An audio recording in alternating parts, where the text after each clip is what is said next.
Black phone 2 film की कहानी शुरू होती है 1957 Rocky mountains Colorado alpine lake पर, जहां पर हम एक यूथ कैंप को देख पाते हैं, जहां पर होप एल्डर नाम की एक काउंसलर एक लैंडलाइन से नंबर डायल करती है। वो सामने वाले व्यक्ति से बात करने लगती है और ये कहती है कि उसे कुछ सपने आ रहे हैं और इस नंबर को उसने डायल किया है वो उसने सपने में ही देखे थे, जो कि बर्फ के ऊपर कार्व्ड मिले थे और ऐसा उसके सपनों में कुछ लड़कों ने किया था। अब यहाँ पर क्या हुआ कैसे हुआ बाद में देखा जाएगा, लेकिन वो जानना चाहती है कि वो फिलहाल किससे बात कर रही है, किसका नंबर है। अब वो थोड़ी सी परेशान भी होती है, लेकिन सामने वाला व्यक्ति अपने बारे में कुछ भी नहीं बताता और तभी एक तेज आवाज के साथ यह लाइन डिस्कनेक्ट हो जाती है, जिससे कि होप काफी ज्यादा डर गई थी। खैर अब कहानी आती है 1982 में, यानी कि आखिरी मूवी से 4 साल आगे, और हम देखते हैं स्कूल के अंदर फिन को, जो कि एक नए लड़के को पीट रहा होता है क्योंकि उस लड़के ने उससे ये कह दिया था कि फिन एक सीरियल कातिल को मार कर आया है, उसे ऐसा नहीं लगता। लेकिन तभी फिन की बहन ग्वेन आकर उसे रोकती है और अपने साथ ले जाती है।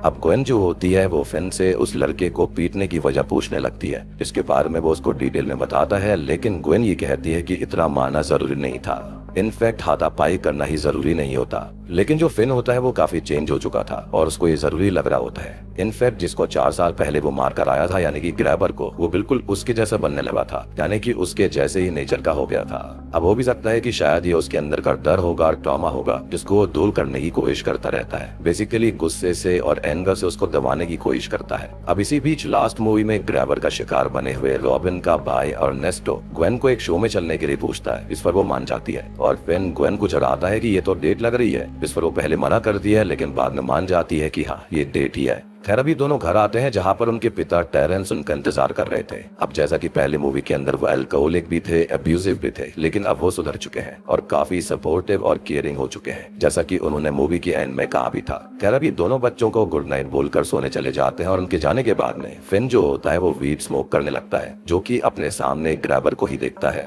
अब ग्रैबर वहां पर नहीं होता, लेकिन उसके अंदर के ट्रॉमा और रीच की वजह से वो उसको दिख रहा होता है और फिर उससे ये कहता है कि उसने दोबारा अगर उसे टच किया तो वो उसका चेहरा ही नोच लेगा, जो कि वो पहले भी कर चुका है। और फिलहाल ग्रैबर अपने आइकॉनिक मास्क के अंदर था।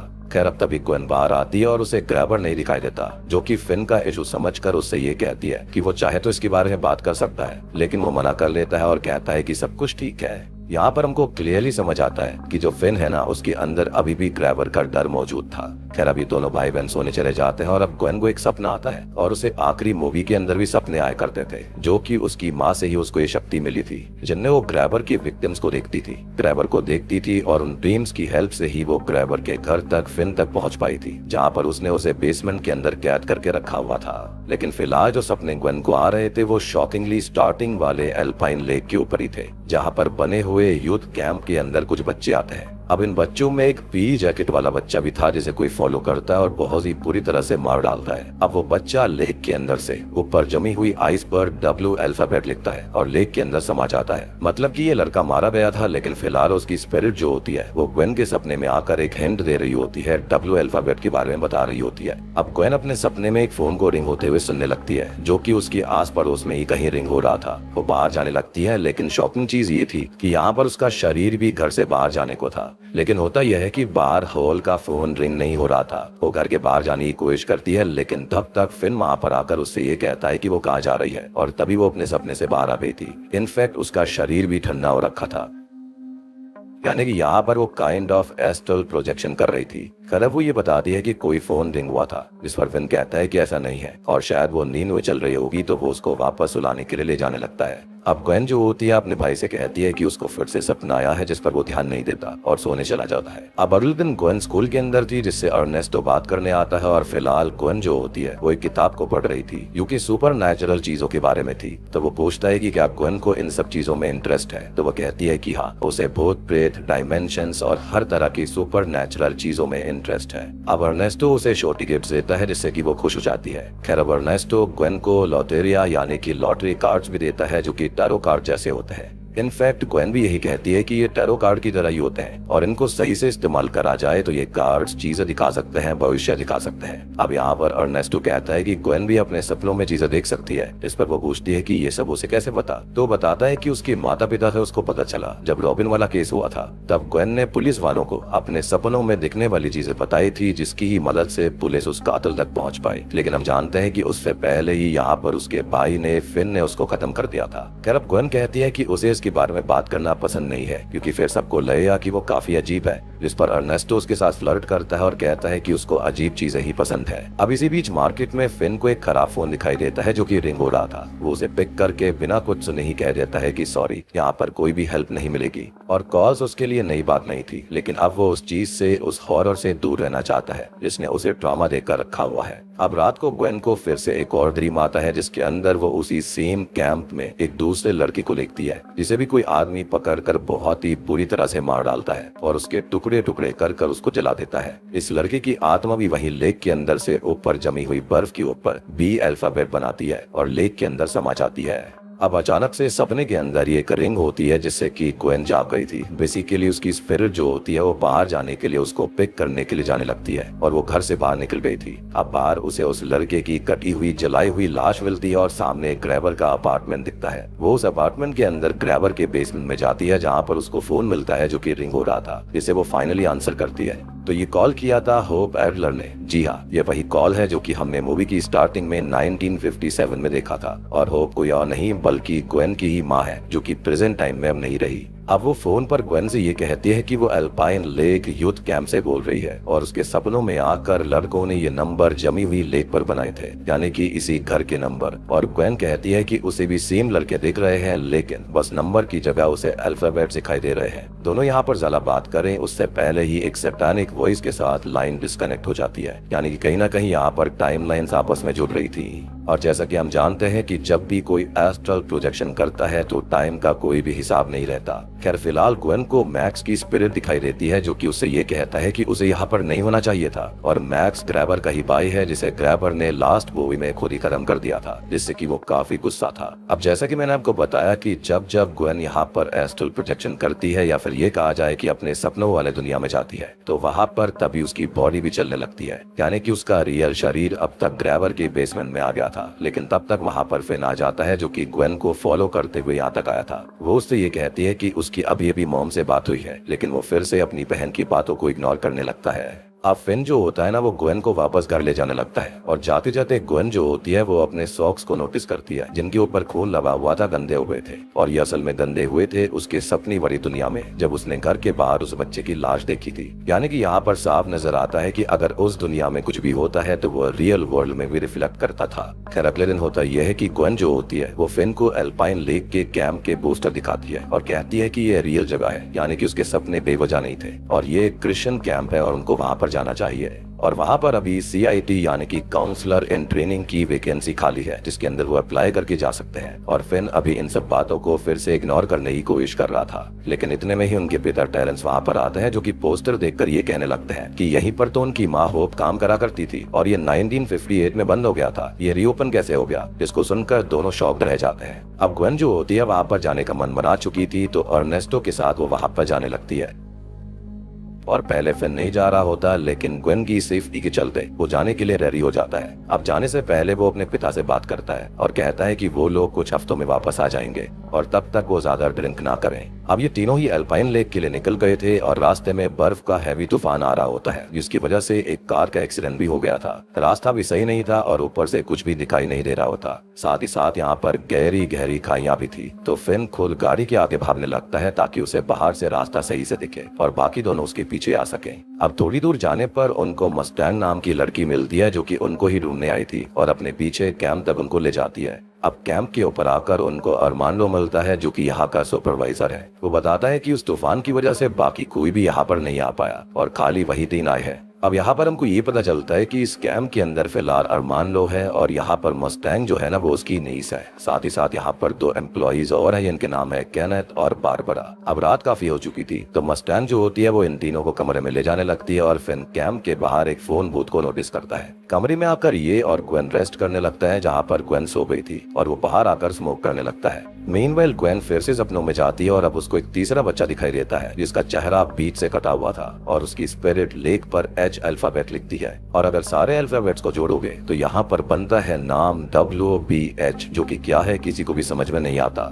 खैर अब तभी ग्वेन को एक अजीब सी आवाज सुनाई देती है और तीनों बच्चों की स्पिरिट्स उसके पास आ गई थी। मीनवाइल असल दुनिया में बाहर फिन को उस फोन बूथ का फोन रिंग होता मिलता है जिसके पास जाकर वो उसे पिक करके यही बोलता है कि यहाँ पर कोई भी मदद नहीं मिलेगी और वापस जाने लगता है। अब वो फोन फिर से रिंग हो रहा था और वो उसको इग्नोर करता, लेकिन तब तक वो रिंग होता रहता है जब तक कि वो उसे वापस पिक नहीं कर लेता। अब दूसरी साइड से फाइनली वो ग्रैबर की आवाज सुनता है जो कि उससे कहता है कि नर्क आग नहीं है बल्कि बर्फ है, क्योंकि बर्फ भी ऐसे ही जलती है जैसे कि आग जलती है, या फिर ये कहा जाए उससे भी ज्यादा चुभन होती है। और फिन इससे बहुत डर जाता है। यहाँ पर एक चीज तो क्लियर थी कि ये ग्रैबर खुद नहीं था बल्कि उसकी आत्मा थी। वहीं ग्वेन जो होती है उसको तीनों लड़कों की स्पिरिट्स हॉन्ट करती है स्पिरिट वर्ल्ड के अंदर, और तीसरे वाले लड़के को वो विंडो से बाहर देखती है जो कि विंडो से अंदर आने की कोशिश करता है, लेकिन इतने में ही उसका कातिल विंडो ग्लास को आधा तोड़ देता है जो कि इस लड़के के चेहरे को आधा काट डालता है और इससे ग्वेन बहुत ज्यादा डर के मारे चिल्लाने लगती है। ये सीन वाकई में बहुत ही खतरनाक था। तभी फिन उस भूत के अंदर कैद हो जाता है, लेकिन थोड़ी देर के बाद अचानक से वो भूत अपने आप खुल गया था, जिसके बाद वो भागकर अपनी बहन ग्वेन के पास जाकर उसको संभालता है। वो बहुत जोर जोर से रोने लगती है और कहती है कि वो पागल हो रही है। उसे लगने लगा है कि वो पागल हो चुकी है, लेकिन फिन उसको समझाता है कि ये बस एक बुरा सपना था।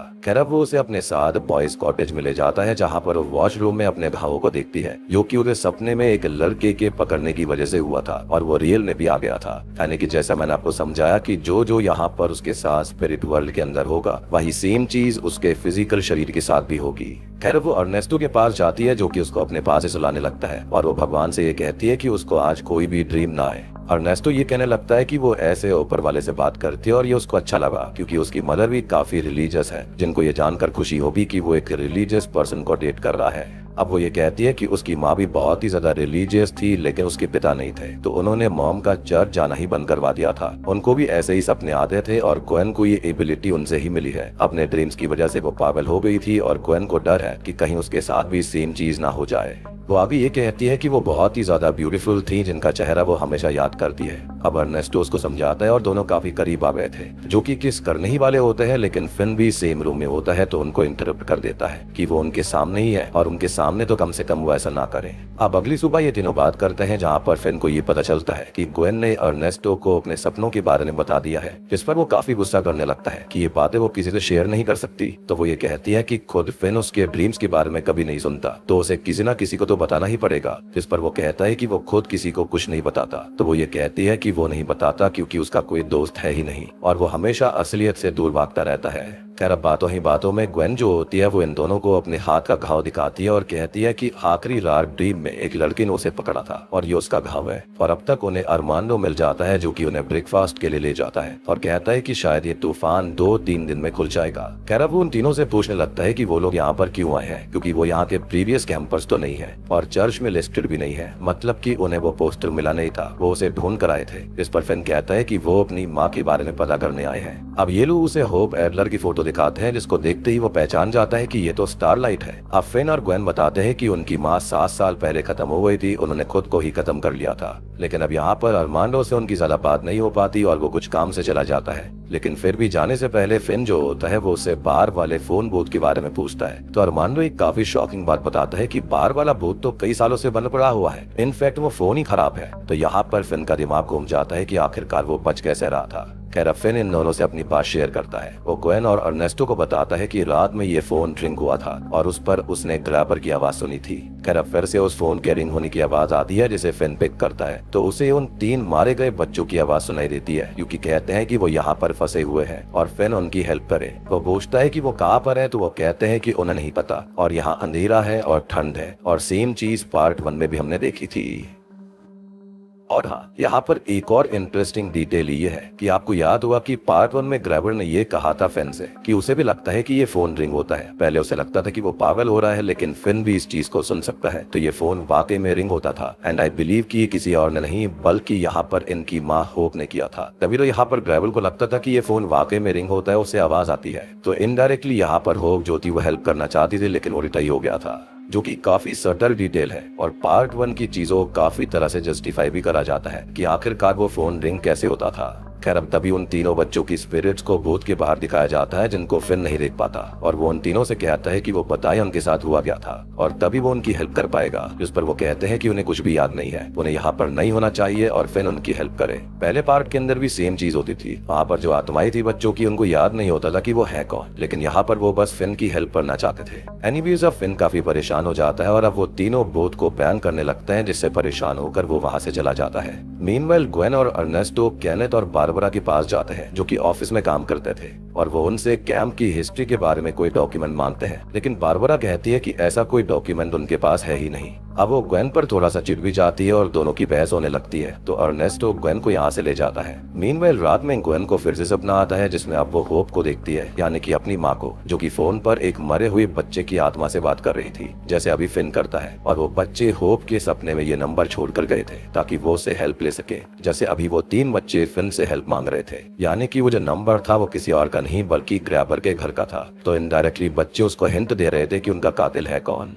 अब आगे ग्वेन जो होती है वो होप और उन तीन बच्चों की स्पिरिट्स को देखती है और बाहर जाती है, जहाँ पर उसे उन तीन लड़कों की मौत दिखाई देती है जिनसे वो और ज्यादा परेशान हो गई थी। इधर फिन को फोन रिंग सुनाई देती है, जिसे वो जाकर पिक करता है तो उससे ग्रैबर बात कर रहा था। वो कहता है कि फिनी ने उसको खत्म कर दिया था, लेकिन उसे क्या लगता है कि सब कुछ ऐसे ही खत्म हो जाएगा, तो नहीं, वो वापस आया है फिनी से बदला लेने के लिए, और अब वो फिन को दर्द देगा और वो उसको ऐसे दर्द देगा जिन्हें फिन कभी बुला नहीं पाएगा। फिन ने उसको मजबूर किया अपने ही भाई मैक्स को खत्म करने के लिए, जिसको वो सबसे ज्यादा चाहता था, और अब वो फिन से सब कुछ उसका छीन लेगा। और ये पर्टिकुलर शॉट काफी इंटरेस्टिंग था। वहाँ पर हमको दो दुनिया दिखाई गई थी, एक तो फिन यानी कि रियल वर्ल्ड वाली, और राइट साइड में जो ग्रैबर था यानी कि उसकी आत्मा थी, वो स्पिरिट वर्ल्ड को दर्शाती थी। अब ग्वेन जो होती है वो एक लड़के को फॉलो करते हुए किचन में जाती है जहाँ पर हलचल शुरू हो गई थी। गैस स्टोव अपने आप जलने लगा था और ग्रैबर उसके सामने आ गया था। वो उस पर कुल्हाड़ी से हमला करने लगता है, जिससे वो बचने की कोशिश करती है। और अब तक अर्नेस्टो और बाकी लोग ग्वेन की चीख सुनकर वहाँ पर आ गए थे, जिनको ग्रैबर तो नहीं दिखता लेकिन वो उनको देख सकता था। साथ ही साथ उसका मूवमेंट भी वो लोग देख सकते थे। लाइक वो ग्वेन को पकड़कर दीवार पर मारता है तो ये सब देख पा रहे थे। यहाँ पर फिजिकली ऐसा हो रहा था, ग्वेन बार बार दीवार पर लग रही थी, उसके शरीर पर घाव आ रहे थे और सब लोग ऐसा देख पा रहे होते हैं कि रियल लाइफ में क्या हो रहा है। अब तभी ग्रैबर ग्वेन को पकड़कर आग में फेंकने लगता है, लेकिन मस्टैंग और अर्नेस्टो उसको पकड़कर बचाने की कोशिश करते हैं। बाकी लोग भी आगे आते हैं, लेकिन वहाँ पर रखा सामान उनके ऊपर गिरने लगा था। अब तक फिन भी वहाँ पर आ जाता है, जो कि अपनी बहन को होश में लाता है, और फाइनली वो जागकर सपने से बाहर आती है और देखती है कि ग्रैबर अभी के लिए वहाँ से जा चुका था। सब लोगों को अरमांडो चर्च में लेकर जाता है, जहाँ पर वो ग्वेन से पूछता है कि ये सब हो क्या रहा है। तो वो अपने सपनों के बारे में डिटेल में बताती है कि आखिरकार होता क्या है उसके साथ में, और ये शक्ति उसको अपनी माँ से मिली थी। अब ग्वेन जो होती है उन तीन लड़कों के बारे में बताती है और अरमांडो शॉक दर्शाता है कि यहाँ पर वो तीन लड़के वाकई में मारे गए थे। और जब ग्वेन उस जलने मरे लड़के की जैकेट के बारे में बताती है तो वो और ज्यादा हैरान रह जाता है, क्योंकि ये डिटेल खाली पुलिस को या फिर उसको मालूम थी, और कभी भी उन लड़कों की बॉडीज नहीं मिल पाई, ना कोई सुराग मिला। बस एक बार एक जली हुई जैकेट मिली थी, जो कि एग्जैक्ट वैसी है जैसा ग्वेन बता रही है, और उन तीन लड़कों का नाम था फीलिक्स, कैल और स्पाइक, यानी कि यहाँ पर ग्रैबर की ये पहले तीन विक्टिम थे। खैर अरमांडो 1957 और 58 के कैंप की फोटोज दिखाता है, जिसमें प्रूफ फोटो के अंदर वो और होप भी थे। वो कहता है कि ये जगह 1958 में बंद हो गई थी और फिर उसने ये जगह खरीद ली, उसे रीओपन करा ताकि वो उन खोए हुए बच्चों को ढूंढकर उनका पता लगाए, और उससे होगा ये कि उन बच्चों की फैमिलीज को कम से कम एक क्लोजर तो मिल जाएगा, और इसलिए वो साल दर साल इस चीज के लिए ट्राई करता रहा।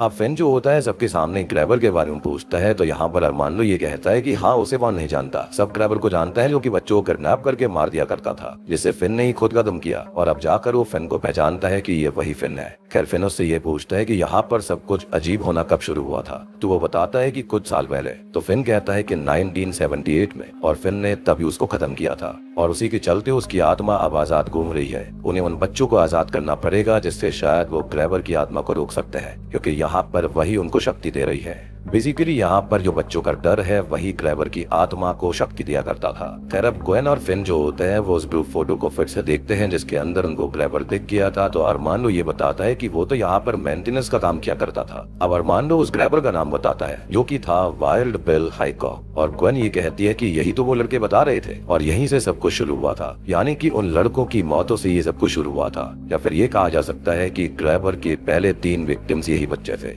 और यहीं से ही किलिंग स्प्रे शुरू हुई थी। और जो होप थी वो भी ऐसे ही सपने देखा करती थी, तो उसको भी बच्चे यही बता रहे थे, यानी कि उसको जो नंबर बताए गए थे वो यहाँ पर ग्रैबर के घर का नंबर था।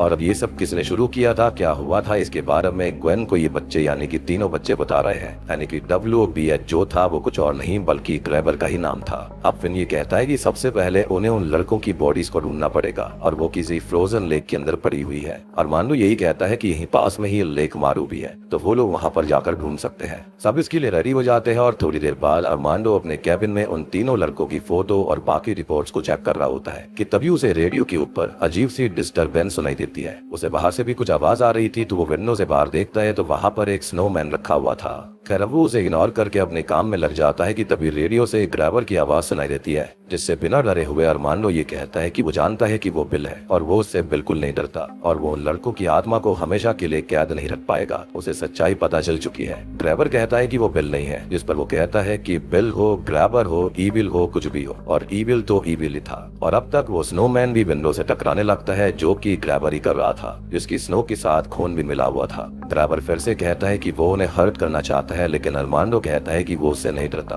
और फिर से वो यही कहता है कि वो बिल नहीं है। और आप जानते हो कि यहाँ पर जो ग्रैबर था वो अपने मास्क के बिना कुछ नहीं था, वो उस मास्क के पीछे ही सब कुछ किया करता था। यानी कि उसने कभी एक्सेप्ट ही नहीं किया कि वो बिल है, वो हमेशा से खुद को डेविल मानता था। खैर अब थोड़ी देर के बाद में फिन बाहर बैठा हुआ था तो अरमांडो उसके पास आता है और उससे बात करने लगता है। वो कहता है कि फिन की रेज बाहर दिखाई देती है, लेकिन उसके अंदर डर है जिसको वो गुस्से से छुपाता है, और डर ये था कि वो ग्वेन को नहीं बचा पाएगा। वो उसे सलाह देता है कि उसे अपनी फीलिंग्स को फेस करना चाहिए, और रही बात ग्वेन और उसकी, तो उन्हें कुछ नहीं होगा। अब अगले दिन अरमांडो उन तीन लड़कों की बॉडीज को ढूंढना शुरू कर देता है। अब रात को ग्वेन सोने जाती है और आज बारी बारी से अर्नेस्टो और फिन उसके पास रहकर उसे चेक करने वाले थे। अब अर्नेस्टो फिन से पूछता है कि क्या उसने सच में उसके भाई से बात करी थी और उसने क्या कहा था। तो वो बताता है कि हाँ, उसने कहा था कि उसके पिता वॉर में अपने लोगों को अकेला नहीं छोड़ सकते थे, तो वो वापस नहीं आए और इसलिए वो भी फिन को छोड़कर नहीं जाएगा। तभी अर्नेस्टो कहता है कि हाँ, ये सच है और अपने भाई पर उसे प्राउड फील होता है। खैर फिन सो जाता है और अर्नेस्टो ग्वेन के पास बैठकर उसे देखने लगता है। ग्वेन अपने ड्रीम में फिर से जाती है, जहाँ पर वो अपनी मदर को देखती है और उसकी बॉडी उठकर जाने लगती है, जिसे अर्नेस्टो रोक देता है। तो अब उसकी स्पिरिट ड्रीम में अपनी माँ होप का पीछा कर रही थी। अब हमको पता चलता है कि आखिरकार हुआ क्या था। अब होप जो होती है खुद अभी ड्रीम से जागती है, जिसे इस एरिया में सबसे पहले गायब हुए लड़के बिली द पेपर बॉय का ड्रीम आता है और वो घर से कहीं जाने लगती है। ग्वेन उसका पीछा करते हुए ग्रैबर के घर तक आ गई थी, जहाँ पर वो देखती है कि ग्रैबर ने होप को किडनैप किया हुआ था, क्योंकि होप ने उसके घर के अंदर बिली को देख लिया था और वो होप को भी गाड़ी में आने के लिए कहता है और वो गाड़ी में बैठ जाती है। यानी कि स्टार्टिंग से होप को भी हिंट मिल रहे थे कि आखिरकार ये सब कर कौन रहा था, और इसलिए स्टार्टिंग से जो विक्टिम थे, जो बच्चे थे, वो उसको नंबर्स को दिखा रहे थे और वो नंबर किसी और के घर का नहीं बल्कि बेसमेंट के अंदर था, यानी कि ग्रैबर का नंबर था, और इसलिए ही होप वहाँ पर चली गई थी। अब तभी शॉकिंगली ग्वेन देखती है कि उसकी माँ जो थी वो लटकी हुई थी और खत्म हो चुकी थी, लेकिन रियलिटी ये थी कि यहाँ पर ग्रैबर ने उसकी माँ को मारा था, ना कि उन्होंने खुद को खत्म किया। अब वो ग्रैबर के बारे में जान गई थी तो उसने होप को मार डाला, और ये सच पता लगने पर ग्वेन को बहुत दुख होता है। यानी कि आज तक वो यही सोचते रहे कि इन सपनों की वजह से उसकी माँ ने खुद को खत्म किया था, जबकि ऐसा था ही नहीं। अब ग्रैबर ग्वेन से कहता है कि ये उसका हेल है, नर्क है, और यहाँ पर सब उसके हिसाब से होता है, तो वो ग्वेन को भी यही मारेगा। ग्वेन उससे बचकर भागती है, जिसको कुछ चोट भी लगती है और ये उसकी बॉडी पर साफ नजर आ रहा था, मतलब कि वो सबने मारी गई तो रियल लाइफ में भी खत्म हो जाएगी। अब अर्नेस्टो ये देखकर फिन और मस्टैंग को जगाता है और वो तीनों ग्वेन को जगाने की कोशिश करते हैं। ग्वेन तब तक बेसमेंट तक आ चुकी थी, जिसे बच्चों की स्पिरिट फोन के जरिए गाइड करती है कि वो कैसे बच पाएगी। अब होता यह है कि वो उसी गड्ढे के पास छुप जाती है, जो कि शुरुआत में किसी और ने नहीं बल्कि फिन ने 1978 में बचने के लिए किया था, यानी कि रेफ्रिजरेटर के यहाँ पर। अब वो रेफ्रिजरेटर से यहाँ से निकलते हुए बाहर जाती है और लेक तक पहुंच जाती है, जहाँ पर बूथ पर फोन रिंग हो रहा था, जिसे वो पिक करती है। अब लेक पर रियल टाइम में ही अरमांडो सर्चिंग कर रहा होता है, जिसे एक लड़की की बॉडी मिल गई थी और वो उस लड़की की बॉडी को बाहर निकालने की कोशिश करता है। अब वहीं फोन पर ग्रैबर ग्वेन से ये कहता है कि जब कोई उसकी पावर्स को लेने की कोशिश करेगा तो वो उसे रास्ते से हटा देगा, और उसकी पावर्स उन कैद करे गए बच्चों की आत्मा के डर से है। तो अभी फिलहाल ग्रैबर उन बॉडीज को बाहर आने नहीं दे सकता, तो लेक के ऊपर की फ्रोजन आइस को वो तोड़कर अरमांडो को लेक में गिरा देता है। यानी कि वो अपनी दुनिया में ऐसे कर रहा था, लेकिन रियल वर्ल्ड में भी इसका असर होता है, और ये देखकर ग्वेन की आत्मा यानी कि ग्वेन की स्पिरिट जो कि स्पिरिट वर्ल्ड के अंदर थी वो परेशान हो जाती है, लेकिन अब वो उसे भी पीटने लगता है। अब यहाँ पर मस्टैंग और नेस्टो और फिन उससे ये कहते हैं कि वो होश में आए, जाग जाए, लड़ने की कोशिश करे। अब तभी ग्वेन जो होती है वो फोन बूथ के अंदर स्पिरिट वर्ल्ड में खुद को संभालती है, मेडिटेट करती है और अचानक से एक झटके में पूरा का पूरा बूथ जो होता है वो टूट जाता है, जिससे कि ग्रैबर दूर जा गिरता है। ग्वेन उसके पास आकर कहती है कि वो उसे यहाँ पर नहीं लाया बल्कि वो खुद आई है, तो यहाँ पर उसके पास भी शक्तियाँ हैं। खाली ग्रैबर शक्तिशाली नहीं था और वो यहाँ से जब चाहे वापस जा सकती थी और जल्दी ही वो उसका सामना करने आएगी, जिसके साथ ही वो उसके सर पर बहुत तेजी से वार करती है, जिससे कि ग्रैबर बेहोश हो गया था और अब वो खुद को जगा लेती है, यानी कि उसने अपनी शक्तियों पर कंट्रोल करना काइंड ऑफ सीख लिया था। अब जागती ही वो सबको सबसे पहले अरमानो के पास लेकर जाती है, जिसे सब पानी से बाहर निकालते हैं क्योंकि ग्रैबर उसको अंदर डुबाने की कोशिश कर रहा था, लेकिन फिलहाल वो बच गया था क्योंकि ग्वेन ने यहाँ पर ग्रैबर को ओवरपावर कर दिया था और उसको रोक दिया था। अब जैसे ही उसको पानी से बाहर निकाला जाता है तो वो जिंदा था, जो कि ये बताता है कि उसे फीलिक्स की बॉडी मिल गई है। अब अगली सुबह मस्टैंग बारबरा और केनेथ के पास जाती है और उनसे ये कहती है कि वो लोग हेल्प नहीं कर रहे हैं और ये गॉड को भी पसंद नहीं आएगा। और बारबरा ग्वेन को हेट करती है, लेकिन ग्वेन ने ही कल अरमांडो को बचाया था, तो एटलीस्ट वो लोग हेल्प तो कर सकते हैं ताकि सब कुछ ठीक हो सके। अब अगली सुबह सनराइज से पहले ग्वेन और फेन तैयार होते हैं, लेकिन तभी वहाँ पर उनके पिता टेरेंस आ गए थे, जो कि दोनों को वापस ले जाने आए थे। अब फेन वापस जाने के लिए एग्री हो गया था, लेकिन ग्वेन मना कर देती है और कहती है कि वो सब कुछ यहीं पर खत्म करके आएगी। अगर इन सब की शुरुआत यहीं से हुई थी तो सब कुछ यहीं पर खत्म होगा। फेन उसे चलने के लिए कहता है क्योंकि वो डर रहा था, लेकिन यहाँ पर ग्वेन मना करने लगती है तो वो उससे बहस करता है, लेकिन तभी ग्वेन ये कहती है कि फेन बस डरता है और स्मोक करता रहता है ताकि उसे लगे कि जो कुछ भी बेसमेंट में उस दिन हुआ था वो सब कुछ झूठ था, जिस पर वो रोने लगता है और अब फाइनली अपना डर जाहिर कर देता है। और यही तो अरमांडो उसको कह रहा था। अब उनके पिता उन दोनों को चलने के लिए कहते हैं, लेकिन ग्वेन मना करने लगती है, तो उसके पिता ये कहते हैं कि ये सब फिर से ड्रीम्स की वजह से है और उनसे पागल होकर उनकी माँ ने खुद को खत्म किया था। जिस पर ग्वेन ये कहती है कि ऐसा नहीं है, ये सब ग्रैबर ने किया था। और तब टेरेंस ने खुद को होप की मौत का जिम्मेदार माना और इसलिए वो आज तक गिल्ट में है, लेकिन उसकी कभी कोई गलती नहीं थी, तो वो अपना गिल्ट छोड़ दे। और टेरेंस ने होप की बॉडी को देखकर जो कुछ भी बोला था एग्जैक्टली वही सब ग्वेन बता रही थी, तो अब फाइनली उसको भी यकीन हो जाता है कि हाँ, उसकी कोई भी गलती नहीं थी और ग्वेन बिल्कुल सच कह रही है, यानी कि होप के और ग्वेन के सपने बिल्कुल हमेशा से सच्चे थे।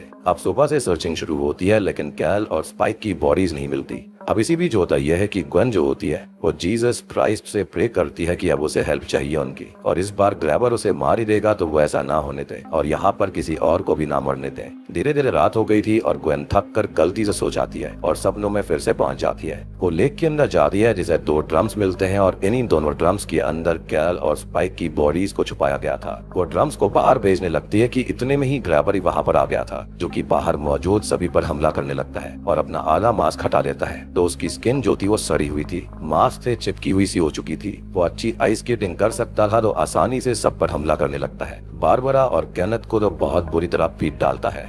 अब वो फिन पर भी हमला करता है और कहता है कि अब उसकी बारी है, मतलब कि आखिरी बार फिन उस पर भारी पड़ा था, लेकिन अब वो उस पर भारी पड़ेगा क्योंकि अब वो एक स्पिरिट थी। अब तभी ग्वेन जो होती है, यानी कि उसकी स्पिरिट वर्ल्ड के अंदर जाकर उन ड्रम्स को ऊपर भेज रही होती है, जिन्हें टेरेंस पकड़कर पानी से बाहर लाता है। एक और इंटरेस्टिंग डिटेल मूवी के अंदर ये भी है कि ग्वेन की स्पिरिट जब स्पिरिट वर्ल्ड के अंदर गई थी, लेक के अंदर गई थी, तो उसका शरीर जो होता है वो पूरा का पूरा भीग जाता है, यानी कि जो उसके साथ वहाँ होगा वो रियल वर्ल्ड के अंदर भी दिखाई देगा। अब तभी ग्वेन की स्पिरिट बाहर आती है और दूसरी ओर फिन जो होता है वो ग्रैबर को दूर धकेल देता है, यानी कि उसे फील हो रहा था कि ग्रैबर ने उसे गले को पकड़ा हुआ था, तो अंदाजे से उसने उसको दूर फेंक दिया। बेसिकली एक इनविजिबल फोर्स थी जो कि उसको पकड़ रही थी और उसने अंदाजे से उसको दूर फेंक दिया। अब तभी स्पिरिट वर्ल्ड के अंदर ग्रैबर ग्वेन के पास आता है और कहता है कि यहाँ कोई गॉड नहीं है और कोई भी उसकी हेल्प नहीं करेगा, तो कहती है कि वो अपने साथ कुछ दोस्त लेकर आई है। और फाइनली कैल, फीलिक्स और स्पाइक की स्पिरिट्स वहाँ पर आ गई थी। ग्वेन कहती है कि बॉडीज मिल चुकी हैं, तो ग्रैबर अब पावरलेस है और ग्रैबर के सर में एक्स मारकर उसका मास्क अलग कर देती है और मास्क के साथ उसके चेहरे की स्किन तक अलग हो गई थी। यहाँ पर ग्रैबर बहुत ज्यादा दर्द में था। अब तक फिन भी वहाँ पर आकर उसे पीटने लगता है और उसका सर फ्रोजन लेक में मारने लगता है और कहता है कि अब वो उससे नहीं डरता। अब ये लोग उसे लेक के अंदर ही फेंक कर जमाना चाहते थे कि तभी यहाँ पर उसका पैर जो होता है वो यहाँ पर एक बच्चे की स्पिरिट ने या फिर उसके शरीर ने पकड़ा हुआ था, जिसके चलते होता ये है कि जो ग्वेन होती है, यानी कि उसकी स्पिरिट जो होती है वो ग्रैबर के पैर को ही काट डालती है। बेसिकली उसके स्पिरिट के भी टुकड़े कर दिए गए थे और अब ये दोनों भाई बहन मिलकर उसे लेक में फेंक देते हैं। यानी कि यहाँ पर फिन था वो फील करके ऐसा करता है और यहाँ पर जो ग्वेन थी वो स्पिरिट वर्ल्ड में ऐसा कर रही थी, यानी कि दोनों एक तरह से साथ मिलकर काम कर रहे थे। अब इसी के साथ होता यह है कि फीलिक्स, कैल और स्पाइक की स्पिरिट जो होती है वो अंदर उसे डुबा देती है, यानी कि यहाँ पर अब ग्रैबर जम गया था। लेकिन होता यह है कि वो साथ ही साथ अपना मास्क भी लेकर गया था, क्योंकि वो मास्क के बिना नहीं रह सकता था। अब फाइनली ग्वेन जाग उठती है, जो कि अर्नेस्टो को किस करके अपनी खुशी और प्यार जाहिर करती है कि सब कुछ ठीक हो चुका था। अब अगले दिन अरमांडो आगे अथॉरिटीज को बॉडीज के बारे में बताता है और बाकी सब यहाँ से जाने लगे थे कि तभी ग्वेन और फिन फोन देखते हैं जो कि रिंग हो रहा था। अब ग्वेन फोन पिक करती है तो दूसरी साइड से होप थी, यानी कि उसकी माँ थी, जो कि कहती है कि उसने बहुत अच्छा काम किया, उसको उस पर नाज है। ग्वेन इमोशनल हो जाती है, जो कि ये कहती है कि वो उनको बहुत मिस करती है और होप कहती है कि वो भी करती है, लेकिन अब वो खुश हैं, आफ्टर लाइफ में है। तभी ग्वेन उससे ये पूछती है कि क्या ये कर्ज कभी खत्म होगा, यानी कि ये ड्रीम्स में जाने वाला। जिस पर उसकी माँ होप ये कहती है कि ये कर्ज कभी था ही नहीं, बल्कि ये तो दूसरों की मदद करने के लिए गिफ्ट है। वो ये कहती है कि फिन से ये कहना कि वो उसे बहुत प्यार करती है और रॉबिन ने उसको हाय बोला है। अब ग्वेन ये फिन को बताती है, जिससे कि उसे भी काफी खुशी मिलती है और फाइनली यहाँ पर सभी अपने घर के लिए निकल जाते हैं। इसी के साथ में ब्लैक फोन 2 मूवी यहीं पर खत्म हो जाती है। तो दोस्तों, ये थी ब्लैक फोन 2 फिल्म की कहानी। उम्मीद करता हूँ कि आपको ये one of the best interesting sequel movie पसंद आई होगी।